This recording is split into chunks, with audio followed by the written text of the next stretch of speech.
You're listening to the Productive Therapist Podcast, the world's greatest and most brilliant resource for busy therapists who'd rather be laying on a beach in Hawaii.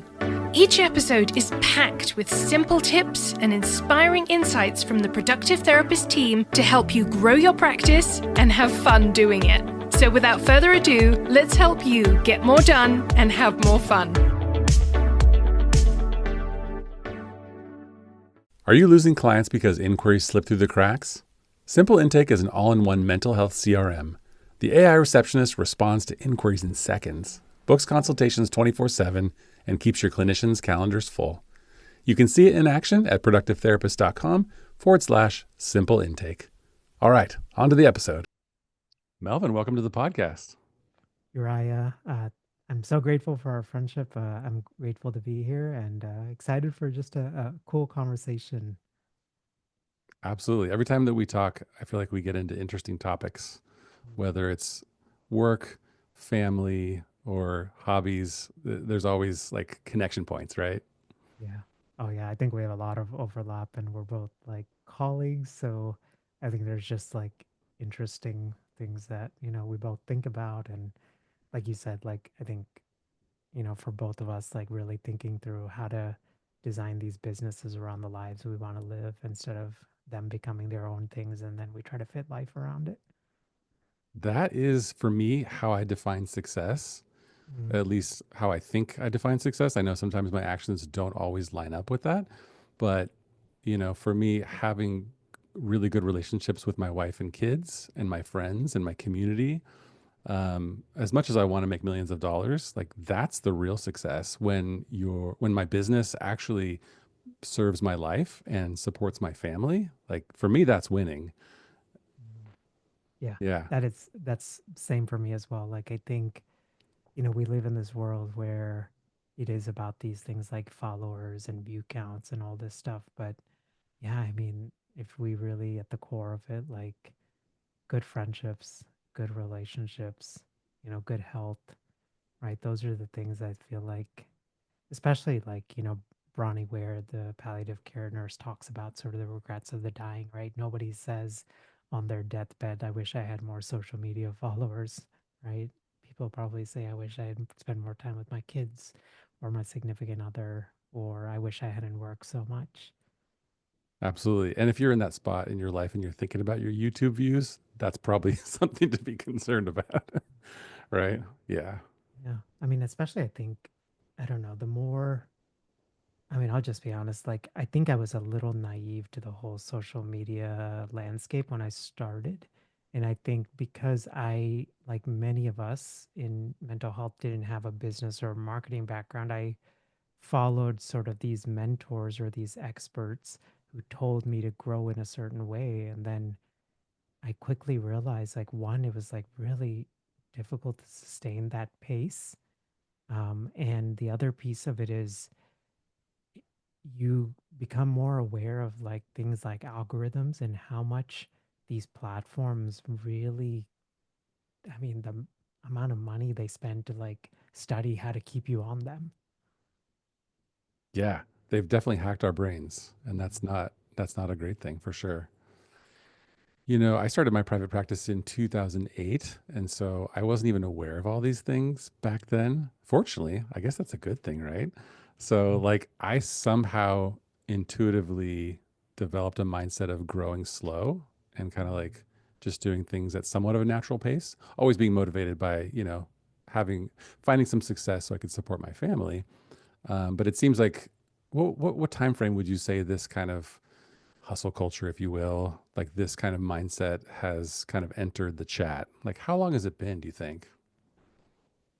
Yeah, it's interesting. So I started STC in 2015. I think I started thinking about it probably a year before. So like 2014. I remember it being a little bit there. I feel like the growth of Facebook, I feel like in many ways, like propelled the growth of these other social media platforms. And I think like simultaneously YouTube. And I think I would say it's probably around that time.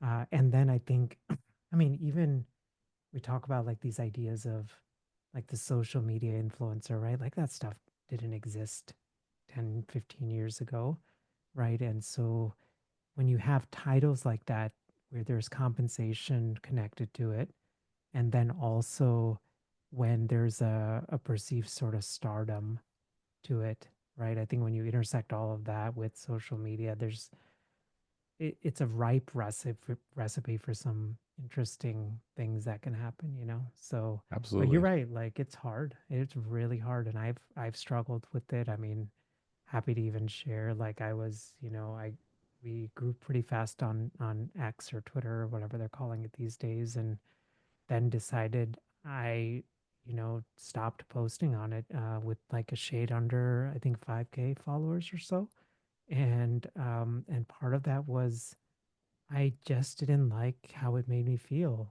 like, you know, having to that sort of like pithy information.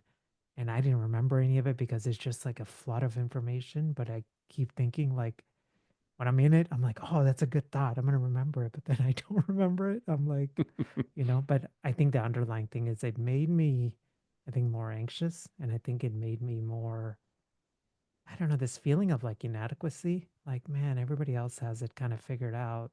They're so smart. You know, what am I doing with my life? That kind of feeling. Oh my goodness, Melvin. I can't even tell you how much I relate to that. And I know I'm not alone in that, but I have not figured out how to crack the code on how to be engaged in social media and not go down that. Maybe there's some sort of spiritual growth that I need to unlock. But when I was out of the country recently in Ireland with my wife, I took like a full 7 days and I didn't look at news because I have a habit of looking at news every day, which is dangerous. But I didn't look at news and I didn't look at any social media for 7 days.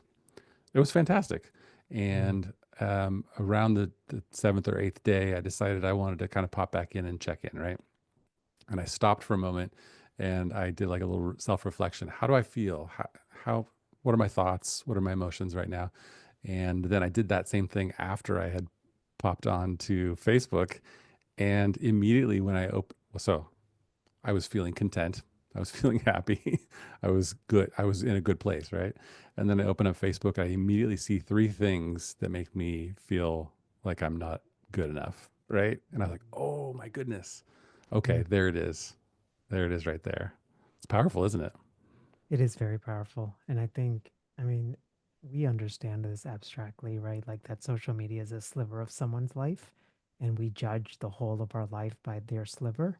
But, like, man, at an emotional level, the way that hits you so fast, that's really hard, you know? And I think you're right. Like, it really is beyond just like these, you know, tactics of don't have social media on your phone. Like I think those things are all helpful, but it really is much deeper than that, right? Like what I think it's about identity. What do we tie our identity to? And when, you know, like external things are not validating us, where does that leave us? I think those are the real like bigger questions. It really is challenging. Well, I want to get into talking about the quiet builder. That's what I'm here for. You've been talking about this concept and launched something recently as well.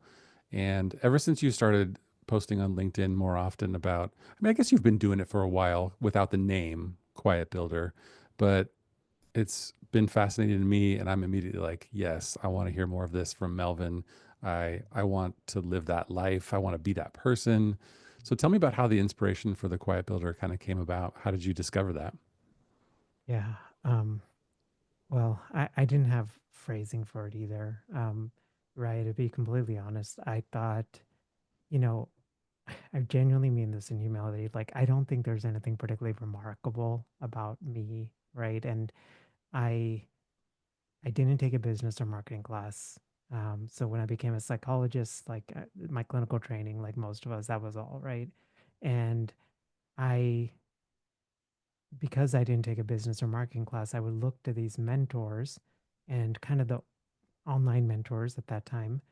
And what I would see is, you know, you kind of had to be showy or be more like out there, right? Like this is something I think a lot of clinicians are told, like you got to put yourself out there, you got to network, like all of that. And I mean, the thought of like entering a room and doing networking, like, oh my gosh, I want to turn around and Same. just like leave, right? So Same. uh, it just didn't quite fit for me. But I also, and I think this has been a real blessing. You know, I grew up in India, and even after we immigrated to the US, after I was in second grade, we spent many of our summers in India. So it gave me this interesting contrast between the US bubble and a world in India, for example. Like, I remember we were at a bus stop, and I remember like seeing this man who, I think he must have had polio. He was just on the side of the road, and he's literally hand making combs, right? Like for like your hair, and that was his business, right? And there's like kind of like trash around, and I'm just like, it's such a contrast, you know? And I think for me, like I looked, and again, I didn't have that term, right? But he was a quiet builder, right? Like building something, putting some energy into a craft, not for show, not for anything, right? But just to like build something meaningful. And there was something, and I could tell the care that he was putting into building that, which I think I really like resonated for that. And so I think the quiet builder concept is, those of us that want to build businesses and lives and lead in ways that isn't necessarily showy, but we want to build things that are long lasting, that have deep roots, that we're even thinking like questions about like if we're business owners, things about legacy. What do we want people to remember us by? What is even like our sort of plan look like for our business, right? Like, do we sell it to the right type of people? Is there like another person that's, like something, for me personally, right? Like our daughter, I'm like, there's a part of me, I'm like, I hope she becomes a mental health provider because it'd be cool to like pass it on, like I think how businesses used to be, right? Passing it on to generation to generation. And yeah, that's the crux of the quiet builder. I love that. Yeah. Who are some of the inspiring people that you've met, whether in person or virtual mentors, that kind of got your mind operating in a different sort of way? Think like maybe that's a better way than these other options that are sort of loud and showy and shouty. Yeah. Who have you looked up to over the last couple of years? I mean, more recently, it's been Warren Buffett and Charlie Munger. Sure. So, I mean, like Warren Buffett, you know, he has lived in the same house that I think he brought in the 60s and 70s or something. I think it was for like $38,000, some ridiculous like amount of money, right? And I mean, I was reading something like, bar none, he would be the richest person in the world if he hadn't given so much of his money away already. And so, yeah, but he still lives in the same house, stops at McDonald's on the drive-through. I don't know if I Drive the recommend same that, but car. yeah, Yeah. drives the same like, Lincoln, and nothing like too fancy. And I've just I don't know. Again, I think part of it is because I spent a lot of my summers in India with my grandparents, and so I was surrounded by, and I had the good fortune of all four of my grandparents were all teachers, and I sort of saw how they invested and how they thought about life, invested in others, like stewarded their money, like all of these different things. And it was very like, Hmm. you know, uh I'll even share that. Actually, I've never shared this part. I'm learning more and more of these amazing stories about my family, and one of them was my maternal great grandfather was a farmer, and he ended up becoming quite successful and owning quite a bit of land. And so he had other people working under him. And this was during World War II. So that part, they actually went under like food rations or rations. And so the rations didn't provide enough food to help feed the village. And so what he ended up doing is he ended up giving his crops away to feed the rest of the village. And I think about that because I'm like, Hmm. man, like the amount of self discipline and self sacrifice that requires, not to just think about your own comfort, but to see somebody around you suffering and being like, hey, I can be a little less comfortable if it allows somebody surrounding me to be more comfortable. Wow, that's quite a story. That's so inspiring, and to know that that's your family and kind of where you came from. And then the stories you're telling about spending those summers in India and seeing things from a different lens. Like that's so valuable. That kind of helps me understand why you're such a kind human, because you come from some really good people, it sounds like. That's fantastic. Well, I've been, I think I've had, yeah, that's just, I think about like unfair advantages. And I think that's something I was just like richly blessed with, like really good people. And I think even now, like I really try to like have a tight like ecosystem of friends who are like incredibly like wise people. Um, and because I just think like particularly like I know you struggle with this as well, which is, these things that we do now, right? Like the podcasts and creating stuff like this. There is definitely a part of you. It's an ego check all the time. Like, oh, like you have a podcast or you did this or, you get recognized at a conference or any of those. And I've like quickly realized I mean, left to my own devices, my ego part of me will like keep running with that. So I need other people in my life who will check me. Right. And also like, I mean, I'm happy to like talk about this, but like even through, my Christian faith is a big part of my own identity and all of this. And so even in the past year, we had pulled back a little bit from church like stuff just because becoming new parents and all of that. But in the last year, our pastors had kind of approached me and was like, hey, like, do you want to go back to like leading a small group? And I'm like, yeah, I think I need that, because I think I need that sort of like opportunity, but also that accountability, because it just did not like have all of my energy and time also focused, but also give me a different lens by which to look at the world. Definitely. Yeah, it seems to me that if you have sort of a service mindset, a service oriented sort of approach to things, that seems like a little bit of an antidote to the hustle culture and the attention hacks and the constant posting and all those kind of things. Because if you're approaching your business and your family and your friends and your community from a standpoint of like, what can I do to help? What can I give? What do I have to offer? Like that's kind of the opposite of like, hey, look at me, look how amazing my life is. You should be like me and pay for my high ticket coaching, whatever, fill in the Mm, blank, mm, whatever that thing is that they're selling, right? I know that just occurred to me at hearing you talk about that. I think that's a powerful way to approach business and life. yeah, 100%.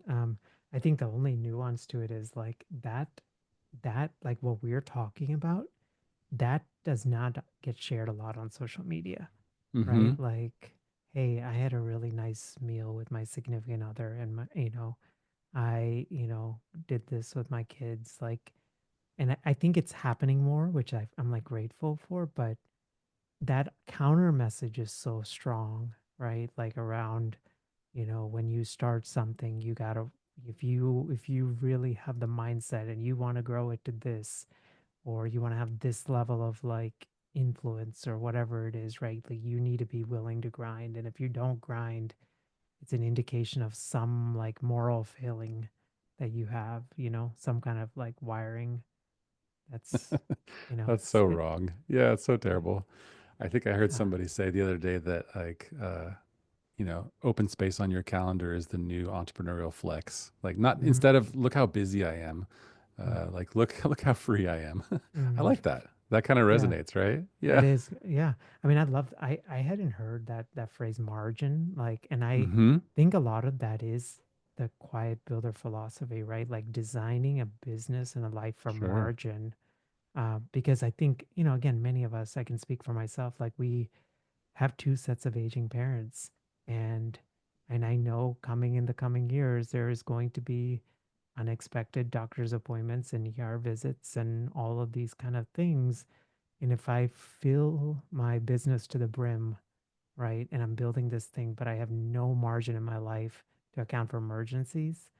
It's just like it doesn't seem like the wisest way to build, you know? So I don't know that I always have it figured out, but I always try to think about not where the business is, but what seasons am I entering and how do I Mm-hmm. optimize for that? Yeah, I think that's a really good way to look at it. Before we continue, I want to tell you about my product, Simple Intake. As a longtime practice owner, I always had the same problem. Too many inquiries were slipping through the cracks. So I built the solution. Simple Intake is an all-in-one mental health CRM that actually works. It responds to inquiries in seconds with an AI receptionist, follows up automatically, and schedules consultations 24/7. So your clinicians stay booked, you stop losing new clients, and you finally get your time back. You can see it in action at productivetherapist.com/simple intake. All right, let's get back to the episode. It's so hard to focus on that when other things seem more pressing, but that is key. I was fortunate for many years to have the same business coach, Mm, and shout out to Sandy Martini. She's amazing.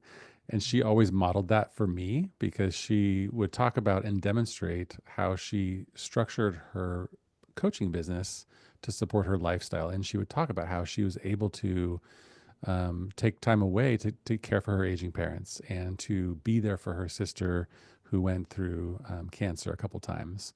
And I always observed that, her demonstrating that for me, and thought like, I want that too. And so if mm, my kids say something's important, or my wife says something is important, or somebody in my family, my mom needs help, I can generally move things around and make that happen.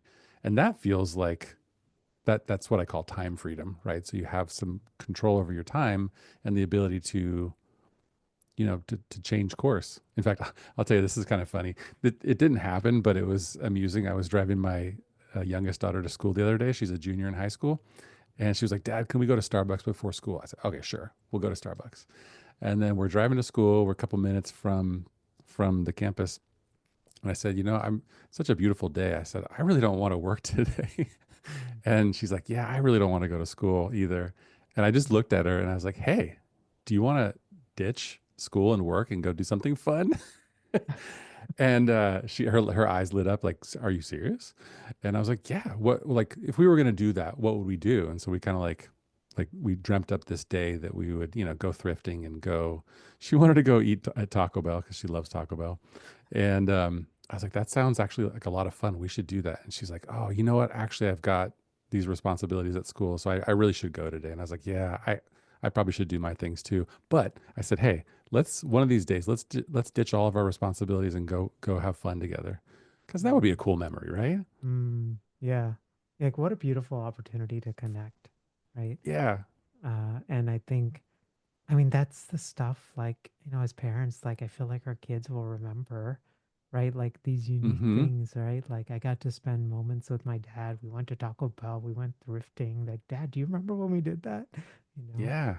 That's the Um, foundation of a long-term strong bond with your kids too. yeah, yeah. Yeah. And I think it speaks to why I think, and again, I always like use that word cautiously, but like I think that's why margin is important. And yet I know that, you know, both of us had to arrive here. This wasn't an overnight thing, right? Like, I mean, we were working in agencies and working long hours and all these things. And I think I feel, you know, eh, I feel like sad for like that part of us that had to go through that kind of pain and suffering, but yet at the same time, I think seeing the other side of it and now seeing like, okay, is that how, if I were to think about that pace of life for 30, 40 years, is that what I really want, you know? Mm-hmm.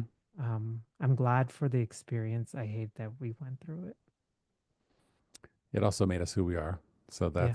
Yeah. that's a factor, isn't it? Yeah. Yeah. So how does this apply to therapists in private practice currently? I just recently, actually earlier today, not recently, earlier today, got off a call with a new mastermind group that I formed of local clinicians. Mm, And it's really fun. Actually, some of them are my former employees. And so, like, I'm sort of mm, bringing the band back together. And we had a really good call today. But a couple of these clinicians are seeing 25 to 35 clients a week, and they've got young children, and they happen to be married. Life is full. So what does this look like? Sort of the maxed out clinician that's whether intentionally or unintentionally bought into this cultural thing. What Yeah. does it look like for them? What are you seeing or hearing?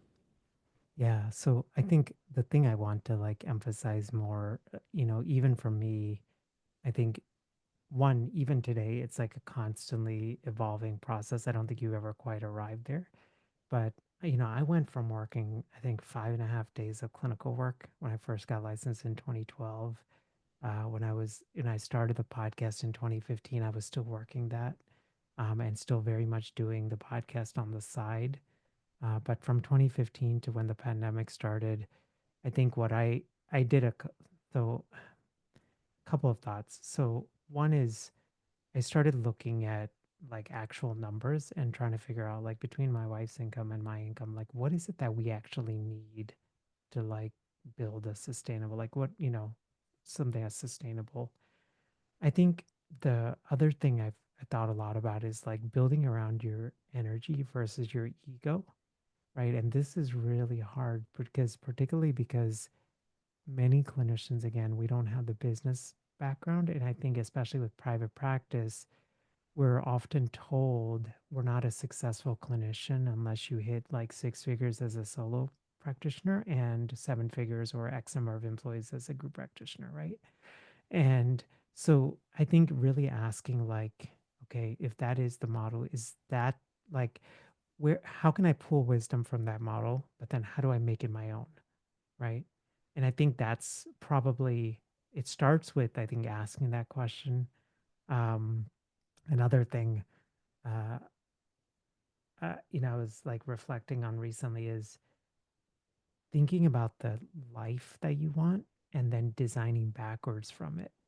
Instead of which I think most of us fall into is, especially in private practice, we see more and more clients, and before we know it, and we've seen this, like I know both of us have, where you are so busy and slammed, you're making the revenue, but your mental energy is not you're not it's hard to be present. It's Hmm. hard to, and now we're stuck on the trade time for dollar sort of hamster wheel, right? So I think the busyness is actually a wonderful thing, but I would actually say use it as a propellant to think about how do I go from one to one to serving one to many. And I think whether, and practically at a clinical level, if there is a certain modality you're known for, a certain niche, think about how you might be able to offer something that is beyond one to one or couples, right? That's scalable. Absolutely. Yeah. I remember I capped out at like 28 clinical sessions in a week and I was a complete zombie. Mm-hmm. I was very pleased that I was making good money, but I was like, I quickly realized I can't do this. Some Yeah. people can, do 30 to 35 sessions a week or even more. I'm not that person. And also, I was working with teens and families, and that's complicated, lots of collaborative work and late nights and those kind of things. Yeah. So then And it's yeah, beyond 28 hours, right? When you're doing that kind of work, right? it is. No matter what your schedule, your calendar says, you're doing more. Mm. And then, of course, back then I was the intake coordinator and the marketing director and the accountant, the Mm. bookkeeper, all that kind of stuff. But I was able to, fortunately, kind of pivot that into a group practice and do well with that, so that it wasn't just everything's on Uriah's shoulders. So I like this idea. Unfortunately, people have been talking about this for a couple years, and you specifically have been talking about podcasting and online courses. So how does the quiet builder potentially reach their goals without just working more and more hours? Yeah. So I think like one is, again, I think if you're like busy and slammed, like you and I were in certain seasons, the reality is you may have to set aside some time for a season where you're actually working on an outside project while you sort of scale back and or this outside project starts to generate revenue, right? So, personally for me is like I think about a couple of things. So, what is like low maintenance, high integrity products that I can Hmm. create, right? And uh, so related to that, like I'm a big proponent now of like newsletters, right? Like news, you know, I don't know. I think it was Amy Porterfield who talked about like the strength of an online business is in the power of an email list. And I think this is one thing I've seen in the last 10 years as these social media platforms have come and gone. Like email is still the way that, like, there's a depth of a relationship there when somebody gives you their email that, that I don't think exists in other platforms, you know? I think YouTube and podcasts may come close, but I think it's still there's a one-off distance there, right? It's not a direct Um, connection like an email is. yes, yeah, you're not directly right. You're algorithmically still driven, or somebody has to remember to like play their podcast or Sure. whatever, right? Um, yeah, I mean, I think the other, I mean, courses I think are a natural. I don't think I think every therapist has a course within them, but I don't think every Mm-hmm. therapist should create an online course. So what I mean by that is if you're in a season where you're busy and slammed and you're like an online course is going to be my exit plan out and I want to do this from a place of like almost like fear and just like to do something, what personally I have found is, and this is again, like, you know, we've had the incredible privilege now to work with like 50 plus therapists create their first course. And me doing my own course for 10 years, I just think when you come from a place of panic, fear, or anxiety, it just doesn't, it shows up in some sort of realm, whether it's how you're marketing it, whether it's in the content that you create, whatever it is. And so that's why personally I would say like I don't think you need to like burn the ships and like get rid of clinical work before you create an online income stream. It's more like build it on the side, get it the system sustainable. Don't put so much pressure on yourself for it to like quote unquote work out. But that way you give it like you take that quiet builder sort of mentality, right? Build for longevity, build for deep roots, think through it, you know. Even I can just share, even with our this new newsletter that we launched, right? I'm not just thinking about the quiet builder content. What I'm thinking is about, you know, in anything that I'm going to do, how can I be kind to the Mel of 10 years from now? Mm, Right. So it's not like I'm going to pursue every opportunity. It's more like let me be discretionary because I mean personally for me also because the topic is on like measured growth, I don't want to be a hypocrite either. And you know, sure. now be on a speaking tour and talking about quiet building, but I'm like going from city to city, you know. That would be Like ironic. Yeah. yeah, yeah. I'll be like, he is not a quiet builder I'm anymore. so burnt out doing this quiet builder Yeah. thing. He looks like he's a burnt out builder. Oh, no. So, but yeah, I think I mean, that's sort of how I would think about it. So, um, Yeah. I think the other big thing I would just say is, you know, what I notice a lot of times is clinicians get the online income bug and that creative, which I think is wonderful, but then they try to launch like four things at once, Mm-hmm. right? And it's that, again, I know you and I both learned this. Every one thing that you put out takes time and intention and energy to market and grow. And so if you're putting three, four things out, like it's very hard to like, I mean, your energy is now divided between three, four things, right? So it's almost better. Like I think for most people, like I actually think an online course plus a recurring offer on the back end is Mm-hmm. probably more than enough, you know? Absolutely. And your advice is to probably not quit your day job, stop seeing all your clients because you've got this great course idea and Yeah. you're just about to build it and you're going to launch it in 3 months. Do that alongside whatever you've got going on currently, whether that's a agency job or a nonprofit job or private practice, and then build that until it kind of takes off before you adjust other things in your life. That makes sense. Yeah. Yeah, absolutely. And I think the other nuance is like take the take a step back and say like what am I being known for? Where am I like what are my clients telling me like they're coming to me for? You know, what are the types of cases because or and then say like how do I digitize this? You know, or does it make sense to digitize this in some sort of way? Yeah. Yeah, I was going to ask you that question. It might be another podcast episode entirely, but like choosing and validating your sort of first course idea or your next course idea, how does a therapist choose the best thing that's going to help actually help people and actually make some sales? Because I'm sure you've had this too, but I've created a number of courses that have been spectacular failures, just in Hmm. terms of like actually nobody asked for that and nobody wanted it. So like what would be your first kind of tips on that? How to choose the topic or focus? Yeah, so I have a couple of thoughts. So one is I think, I mean, with ChatGPT and these like LLMs, like there's so much Mhm. interesting stuff you can do now.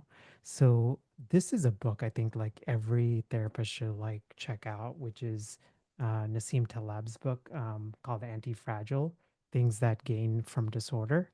And the concept behind anti-fragility is basically, how do you build something where in the midst of chaos and uncertainty and volatility, it actually gets stronger Hmm. versus like most things collapse, right? So, an interesting thing that you can actually put into ChatGPT is you can say something like, hey, here's my private practice. And these are the types of clients that I'm seeing. And this is the type of work I'm doing. I'm doing a combo of one-on-one therapy and group, let's say groups and maybe a handful of couples, right? But now here's the key. You can bring in digital advisors into the chat, right? So you can say, I want you to pretend like Nassim Taleb from Anti-Fragile is mentoring and looking at my business. I want you to look at my business through the lens of anti-fragility and tell me what opportunities, what am I doing well? Where can I improve? And what am I not seeing that maybe like Nassim is seeing? And see what it sort of spits out. So I would say like build for anti-fragility. I Mhm. think I the like other that. thing is, you know, with courses, the one thing I realized is most people think the main thing with the course is the income the course makes, but it's actually the expertise that's put out into the world because you have a course. It's the same as Hmm. a book, right? And so think about what opportunities may exist down the line beyond the online course, right? So, for example, I have a podcasting course for therapists, right? And one of the things that I looked on early was, are there actual conferences where other podcasters are gathering? Could those be speaking opportunities, right? Mhm. Are there companies that are actually sponsoring these conferences? Those could be sponsorships or affiliates or any of those kind of things.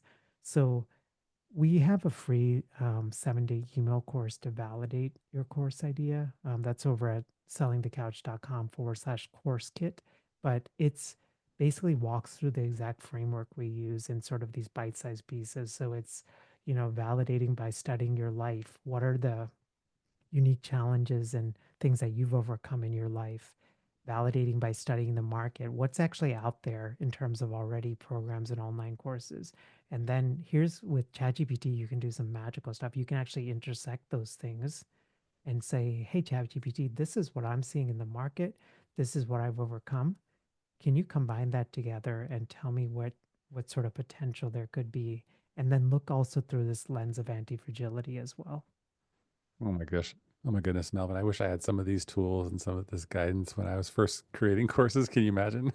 Yeah, I mean, yeah, this stuff, I mean, I think we're so at the early things with, with Yeah. AI and ChatGPT, but like, I think so. The thing with ChatGPT is, and it's probably a whole other conversation. My whole thing is, I think we still have to be the guides of this, right? And Mhm. we're the thoughtful modulators of it because left to its own vices, it'll create its own thing. And do you want me to plan this now and do this? Right. And it gets really overwhelming, right? But if we can learn to turn the volume down on it, I think that's the thing. And remember, we're still the expert. But I think the real power of these AIs is stuff that we can never do. Like this is something, I mean, you're right. I know you have struggled with this. I struggle with this, which is I have this like grand 10-year plan. And then I get to like next week and I'm like, okay, what am I supposed to do right now to like still in alignment with that 10-year plan? And these things can hold that in memory, right? So you can Yeah. say like, this is what my anti-fragile business looks like in 10 Mm-hmm. years. Mm-hmm. And these are the two projects I want to accomplish this year. But this week I've got 2 hours to work on it. So what is the Tell most me high what to leverage do. thing? Yeah. Yeah. What's the Yeah. most high leverage thing I can work on? There's two things I want to mention along the lines of what you're saying. And like you said that probably every therapist has a course in them. Whether or not they should build that and put it out there, it might not be for everybody. But everyone has expertise, certainly if they've reached the level of being a licensed therapist or even a pre-licensed therapist. And sometimes the creation process is challenging. But along to tack on to what you were talking about with using AI, it's amazing. I did this just yesterday, but you can have ChatGPT or Claude interview you and say, ask me questions about fill in area of expertise or client presenting problem that's super painful that I want to build a course on. Interview me, pull out the knowledge and wisdom and expertise, and then boom, there's your content, right? Mm, That amazing. is pretty incredible. I just came across this new platform called Distro, Mm, a service, and it says transform your ideas into compelling content through natural conversations, helps you create, edit, and publish faster. Essentially, it's an AI interviewer that will talk to you, and then you get to kind of download your knowledge mm, and then turn it into something. Oh my goodness. it's amazing. I love it so much. But to your point, and to contrast AI tools and AI created things with the product or service of a quiet builder, Mm, it's human in nature, it's thoughtful, there's craftsmanship built in it, not just like look how fast I did this thing, mm, but it's like look how much time I spent and how I carefully crafted this thing for you. I mm, think that will hopefully remain distinct no matter what computers do for us in the mhm. future. Yeah, I think, I know that there's definitely a segment of our field that is like, and I think rightfully so, right, concerned about AI. But like, I think the the thing I think where in many ways I think our field may be anti-fragile is because of this human connection, you know, and people really crave that. And then I think the other thing is we're great storytellers. We hear some amazing stories, and Hmm. my suspect the ability, I mean, a part of my like weekly schedule is like I have time for, like, I call it learning time, sacred learning time. And I like removed one of my other, because I have like 3 slots available. And so I actually switched it to storytelling. Like I want to learn to become a better storyteller. So because I Yes. think that's going to be such a valuable skill to know, you know, um, and even like raising your daughter, like, this is like a side tangent, but one of the things I think a lot about is like skills of the universal toolbox. So what are the skills that we can help her develop that that go beyond like majors and AI, and among them I think is storytelling. I have the same goal. I've always Mm, seen myself as like a really not a great storyteller, but the power of story is so compelling, and we're all obsessed with stories. And I would like to tell better stories in my life and in my work. So that's a shared goal there. Yeah. So I have to ask you one more question. This is an ongoing, interesting conversation that I hope you and I continue to have. And as a founding member of the Quiet Builder newsletter, I'm in. I'm all in on this thing. But I have to ask you if you could put a message on a billboard that hundreds of thousands of people would see, therapists and other professionals and other everyday people, about this Quiet Builder kind of ethos, what would you put on that billboard? well, I think I'd probably say something like build slowly, build deeply. I love that. It even fits. Like you could fit that on a billboard. That's good. I try to fit it on the billboard. So Build yeah, slowly, build deeply. Did you say deeply? deeply. I like that. Yeah, that's beautiful. Wonderful. Well, again, I have so many other questions, but I want to leave people wanting more. So when they listen to this, if they're listening right now and they're like, I love this so much, I need more of this in my life, where can they go to get more of the Quiet Builder from you? Yeah, of course. So we have 2 things. One is we consolidated 50 ChatGPT prompts for Quiet Builders. It's a free download. So you can download that over at sellingthecouch.com/quiet builder prompts, sellingthecouch.com/quiet builder prompts. And then the Quiet Builder newsletter is a twice a month newsletter for folks who think like us. And that's over at sellingthecouch.com/quiet builder. It's $97 for the entire year. So we kept it really reasonable. And part of that is, I wanted it to be accessible. And I feel like it would be wonderful for folks like us just to be able to gather, So.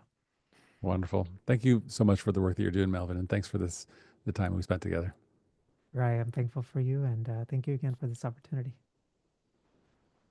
That's it for today. Thanks so much for joining us. If you enjoyed this episode, please leave us a review and hit the subscribe button to make sure you never miss an episode. If you're looking for more personalized help, you can reach us through productivetherapist.com. Thanks so much for listening. We are Productive Therapist, and this is the podcast that helps therapists get more done and have more fun.